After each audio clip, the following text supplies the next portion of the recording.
The diner was busy that morning with the sound of plates clinking and coffee being poured, and the soft hum of people talking about their day. And in the middle of it all was Emily moving quickly from table to table with a tray in her hands and a tired smile on her face.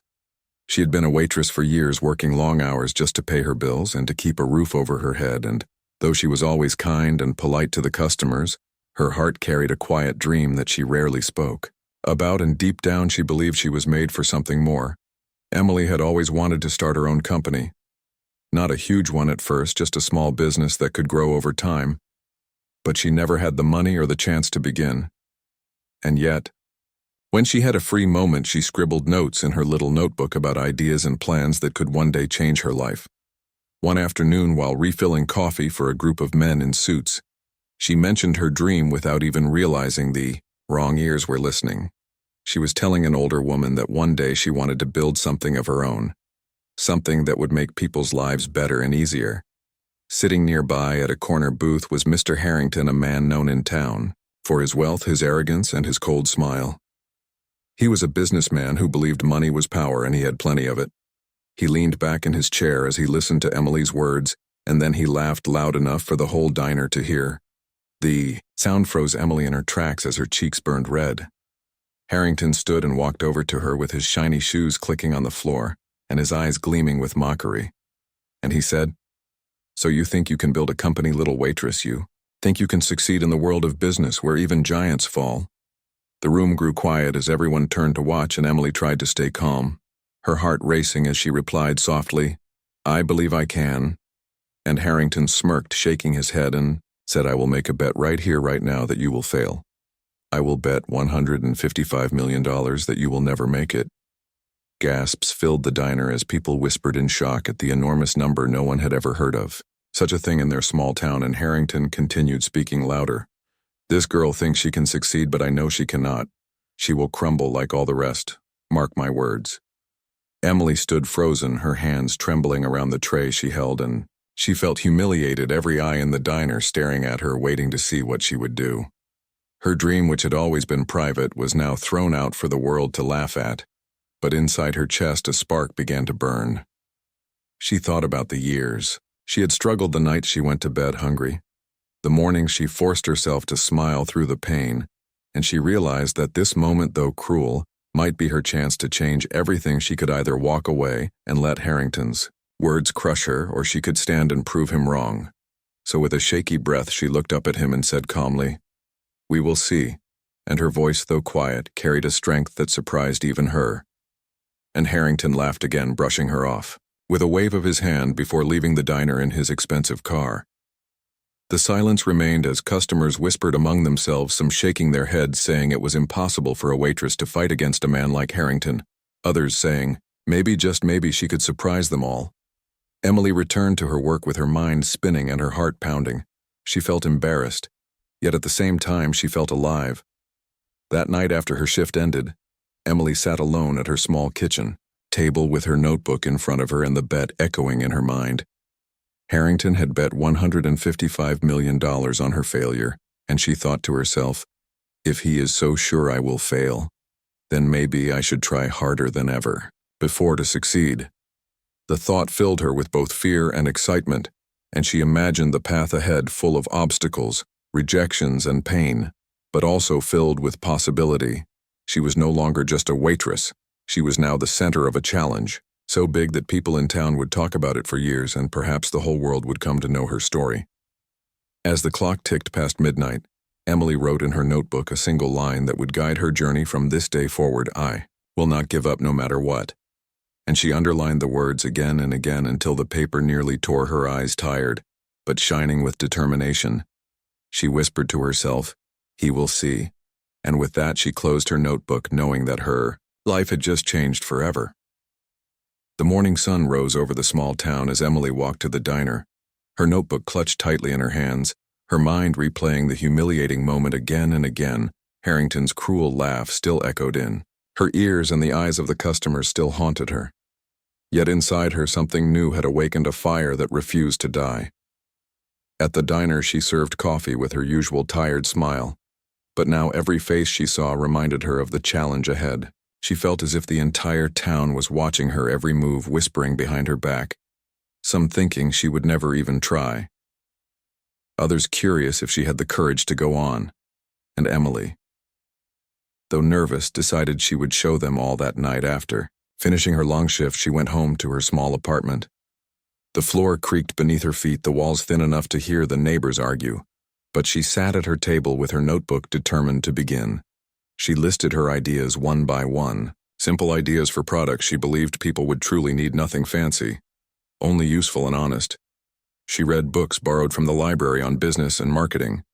Though the words were often confusing, she kept going, teaching herself late into the night, her eyes burning from the effort. She knew she had no money, no powerful friends, no connections in the city.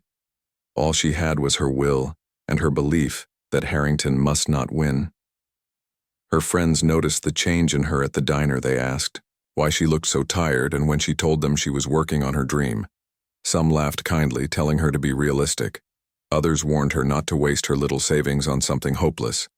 But Emily only smiled quietly, refusing to reveal the fire that pushed her forward. Her family worried as well. Her mother said, "You have always worked so hard, Emily. But some dreams are too heavy for one person." Her brother reminded her that Harrington was a man with endless power who could destroy her with a single word. But Emily replied softly, "I am not doing this for him. I am doing this for myself." She began saving every small tip, every extra coin, hiding them in a jar under her bed at night. She counted the money again and again, though it was little. She imagined how far it could stretch. She stopped buying small treats. She skipped dinners and ate bread so she could save even more. She told herself sacrifice now would mean freedom. Later, weeks passed with no clear progress. Yet Emily refused to quit. She sent letters to banks asking for small loans. She visited offices in the city, carrying her notebook filled with ideas. Each time she spoke nervously but with passion, explaining how her plan could grow into something real, but each time she was turned away with polite smiles or cruel laughter. One banker told her, "You are just a waitress, come back when you have experience." Another said, "Even if your idea worked, no one would believe in you without money or support." And Emily walked out with tears in her eyes, her notebook pressed to her chest, still refusing to let go. At night she lay awake staring at the ceiling, doubt whispering in her mind, asking her if Harrington had been right. After all, she wondered if she was foolish, if she was chasing something impossible. But then she remembered his cruel laugh, the way he dismissed her as nothing, and the fire in her heart grew stronger once more. She whispered to herself again and again, "I will not quit." And each time she said it, the words grew louder inside her soul. She looked at the bet. Harrington had made $155 million on her failure, and she thought, if he can risk that much money, then I can risk my fear. One evening while leaving the diner, Emily noticed a flyer posted on a board outside. It spoke of a small community program that offered tiny loans to local entrepreneurs. The amount was not large, but it was something, and she felt her heart race as she pulled the paper from the board. This could be her first step, her very first chance. That night she filled out the forms with trembling hands, writing her name carefully and attaching her simple plan. She prayed they would not laugh at her too. She prayed someone would see her heart behind the words. Days later she received a letter, and as she opened it, her eyes filled with tears of relief. They had approved her request. The loan was not much, but to Emily, it was a treasure. It was hope. It was a door opening just a little, and she knew she had to use it wisely. She bought supplies with care. She rented a small corner at the weekend market, and she set up a tiny stall with her products laid out neatly, her hands shaking as she waited for the first customer. The market was busy that day, people passing by, curious, glancing at the young woman who once served them coffee, now standing proudly behind her own table. Some smiled, some doubted, but a few stopped to listen as Emily explained her products with honesty and warmth, and slowly coins dropped into her jar, her first real earnings from her own dream. As the sun set, Emily counted the money with tears in her eyes. It was not much, but it was proof that she could begin, proof that Harrington might not be right after all. Her heart beat fast with excitement as she whispered to herself, "This is only the start," and though the road ahead would be hard, she felt ready to face it. The cool wind of the early morning brushed against Emily's face as she set up her stall once again at the local market. Her small table neatly arranged, her products lined up with care, her heart beating with both nervousness and hope. She had earned a little money on her first day, and that spark of success carried her forward, but she knew this was only the beginning. She smiled at customers who passed by, some curious enough to stop and listen, others rushing by without a glance. Every coin she earned felt like a victory. Every kind word gave her courage, yet in the back of her mind she knew she needed more if her dream was to grow. She needed help. She needed investors. She needed someone to believe in her. After the market closed, she sat by her tiny table at home, her notebook filled with numbers and plans. She whispered to herself, "I cannot stay small forever. I need to take a bigger step." And with that thought, she decided to try again with banks and investors. Though she had been rejected before, she promised herself she would not stop asking until someone said yes. The next week, she walked into another bank, her simple dress ironed, her notebook tucked under her arm. She spoke with passion about her products, about her customers, about her vision of growth.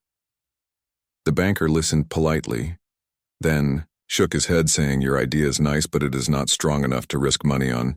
Come back when you are bigger and stronger." Emily walked out, her throat tight, her notebook pressed against her chest. She told herself it was only one no, and she would try again. She went to another office, then another. Each time her words grew more confident, her heart more determined. But still each door closed with a sharp slam, sometimes with a cold laugh, sometimes with a gentle smile that still cut like a knife. She returned to the market again and again, working harder each week. Customers grew slowly. Some came back to buy again, and they told her, "You are brave." Emily, keep going. But the money was still too small. Her rent was piling up, her savings almost gone. She counted coins late into the night, feeling fear creep in with every passing day. One evening, her landlord knocked on her door, his voice stern, saying, "Emily, I cannot wait much longer for the rent. If you cannot pay soon, I will have to ask you to leave." Emily nodded, her heart heavy, and after he left, she sat at her table in silence, tears falling onto her notebook. The words of Harrington echoing in her mind, "You will fail." She closed her eyes and thought about quitting. She thought about how easy it would be to return to the diner, to keep her head down, to live quietly, and forget the humiliation of the bet. But then she remembered the faces of her customers who believed in her, the coins in her jar, the tiny spark that had begun to grow, and she wiped her tears. She said to herself, "Harrington wants me to give up. He wants me to break, but I will not let him win. I will not be the story he laughs about." And with that, she opened her notebook again, writing down every small idea, every possible path she could take. Even if it seemed foolish, she promised herself she would find a way. Days passed with more rejection. Each time her hope cracked a little more. One investor told her, "I admire your courage, but dreams do not feed families." Another said, "You will only lose money and dignity if you keep pushing," and still Emily walked out, holding her notebook tighter, each word of rejection turning into fuel. Though painful, she refused to stop. Then one afternoon at the market, as she stood at her stall, a woman approached her. The woman wore simple clothes, but her eyes were kind. She asked Emily how she began, and Emily told her story with honesty, her voice trembling as she explained the bet, the humiliation, the struggle, and the dream that kept her going. The woman listened without judgment. The woman introduced herself as a volunteer with a local community business program. She told Emily there was a small grant available for people with ideas and courage. It would not be a fortune, but it could help. And Emily's heart leapt with both joy and fear. Could this be another rejection? Or could it finally be a chance? She filled out the forms with care once more, her hands shaking.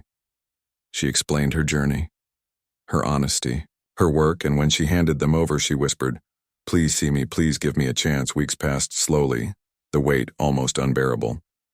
Then one day she opened her mailbox and found a letter. Inside the letter were words that made her breath catch. They had accepted her application. They would give her a small grant to support her business. Her hands shook as she read the words again and again, her tears falling not from pain, but from relief. At last one door had opened. At last, someone believed in her. That evening she returned to her stall with renewed energy. She smiled brighter. She spoke with more passion. She told her story openly to those who asked, and more people began to listen. Her products started selling faster. Customers told others about her, and slowly her name spread beyond the market into the town. But though she felt hope again, she also knew the path ahead would not be easy. For every small victory, there would be new challenges, and Harrington still loomed in, the shadows waiting for her to stumble. She whispered to herself, "I must be ready, the fight has only begun." And with her notebook open, she prepared for the next step. The market was alive with noise that morning. The chatter of families, the smell of fresh bread, and the sound of children laughing. Emily stood behind her stall, her table brighter than ever before. The grant money had allowed her to improve her packaging and make more products, and her hands trembled with excitement as people gathered around to see what she had to offer. Her smile grew wider with every customer who stopped to listen. She told them about her dream with simple honesty, her voice soft but strong, and people leaned closer, drawn not only to her products, but also to her story. They bought not just because they liked what she made, but because they felt her heart in every word and in every item she placed into their hands. By the afternoon, she had sold nearly everything on her table, her jar heavy with coins and bills, her chest filled with pride as she realized this was no longer just a small stall. This was the start of something that could truly grow, and for the first time she felt a spark of real hope that the bet might not crush her after all. Word began to spread around town. People whispered about the waitress who had refused to give up, about the young woman who faced the cruel laughter of Harrington and still stood tall. The local newspaper heard the story and sent a reporter to the market. He watched Emily with her customers listen to her story, and soon an article appeared on the front page. The headline read, "The Waitress Who Dared to Dream," and the photo showed Emily behind her stall, her tired eyes shining with determination. People across the town read her story. Some came to the market just to meet her. Others reached out with letters of encouragement telling her not to stop, and the momentum began to build.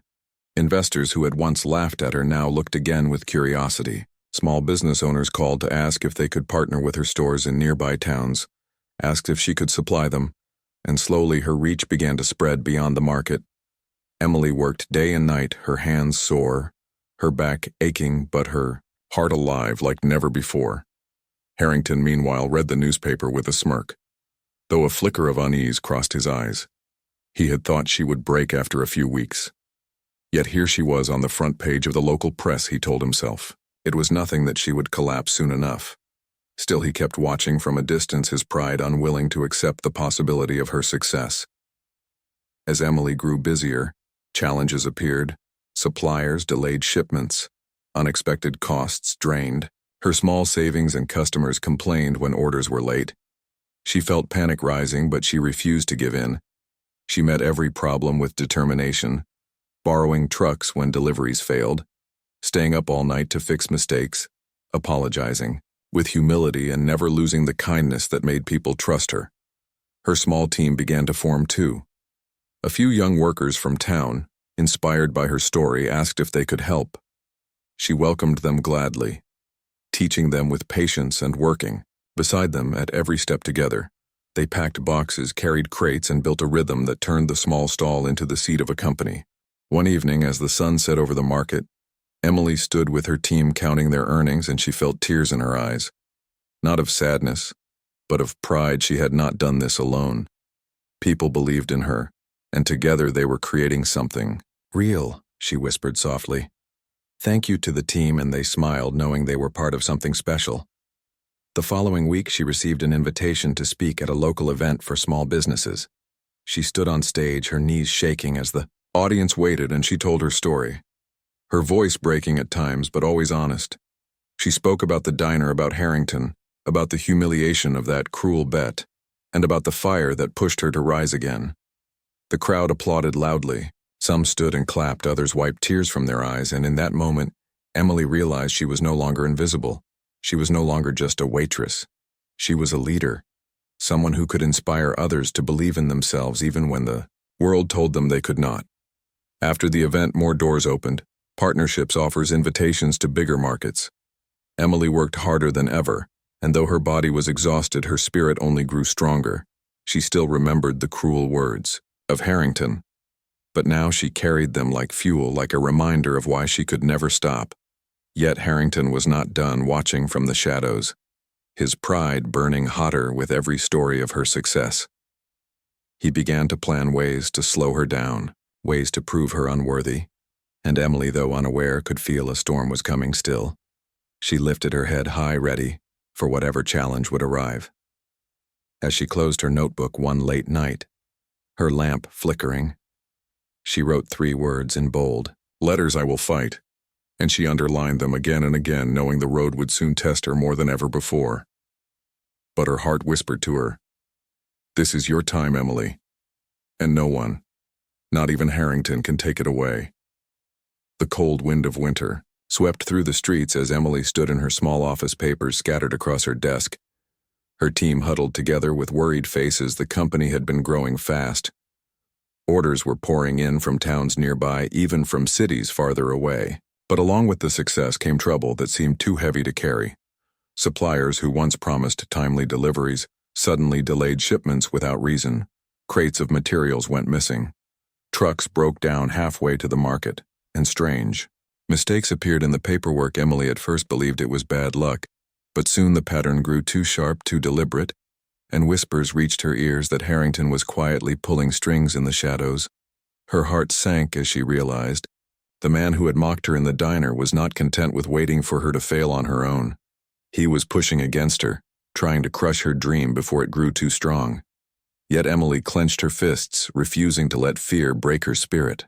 She told her team, "We will not give in. We will fight harder." The days became longer and heavier. Emily worked from dawn until midnight, her eyes red from lack of sleep, her hands trembling as she wrote letters, made calls, and tried to fix every problem that appeared when customers grew angry. She met them with calm apologies when supplies ran short. She found clever ways to replace them when lawsuits appeared out of nowhere. She stood in courtrooms with shaking knees but steady words. Her team saw her strength, and though they were tired, they followed her example together.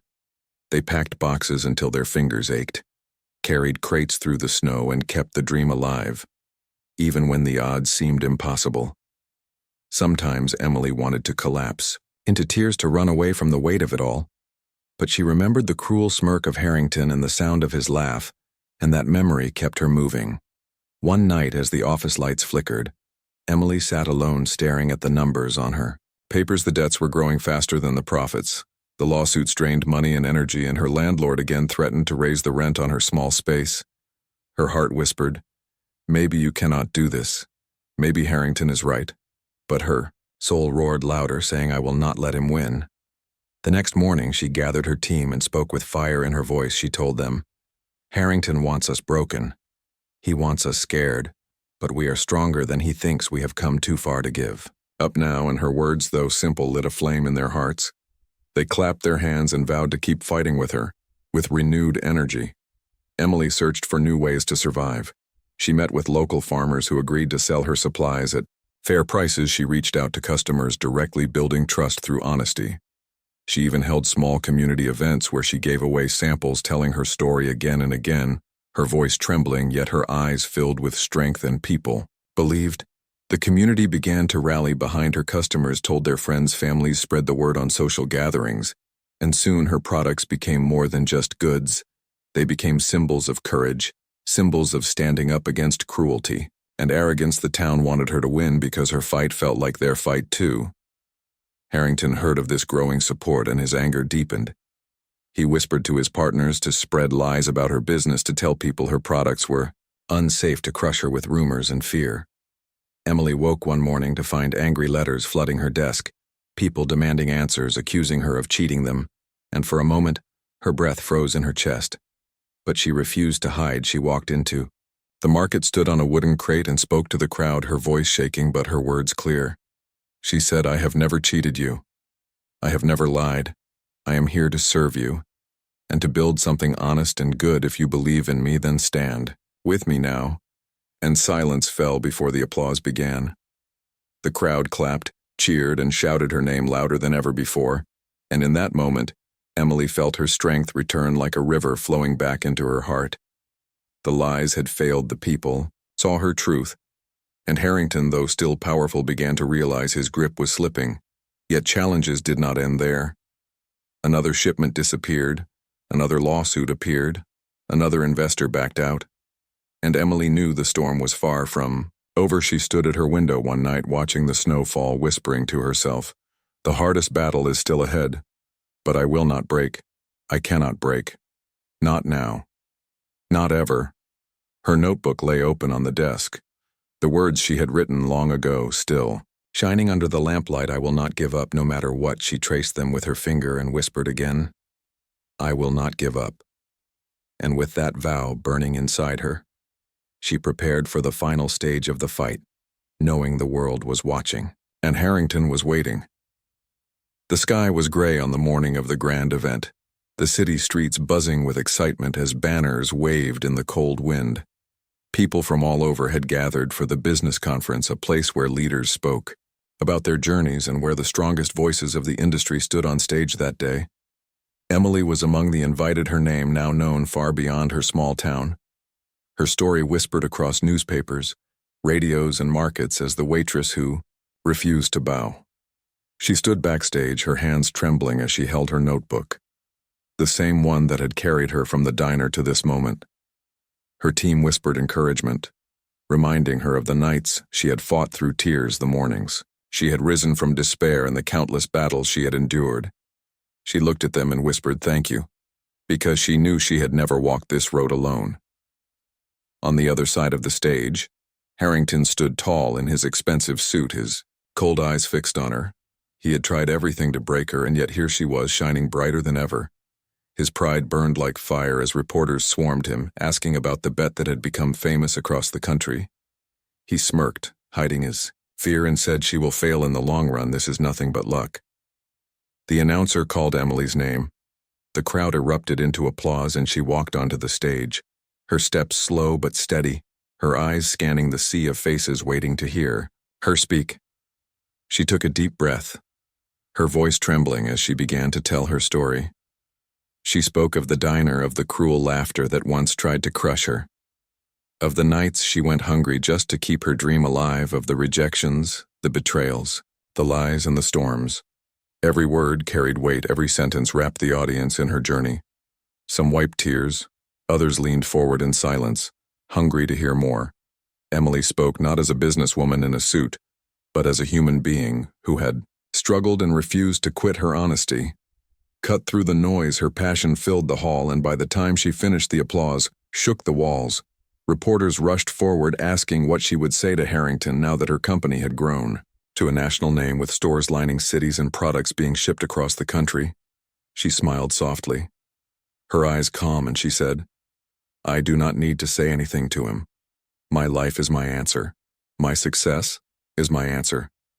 The bet was never about him, it was about me and what I believed I could do." The crowd cheered louder than before, cameras flashing, voices shouting her name. Harrington clenched his jaw, his face pale beneath his polished charm. He had lost the bet. The world knew it, and though he tried to pretend it did not matter, the truth was clear. Emily had proven him wrong in front of everyone. That evening after the event, Emily sat quietly in her office, her notebook open.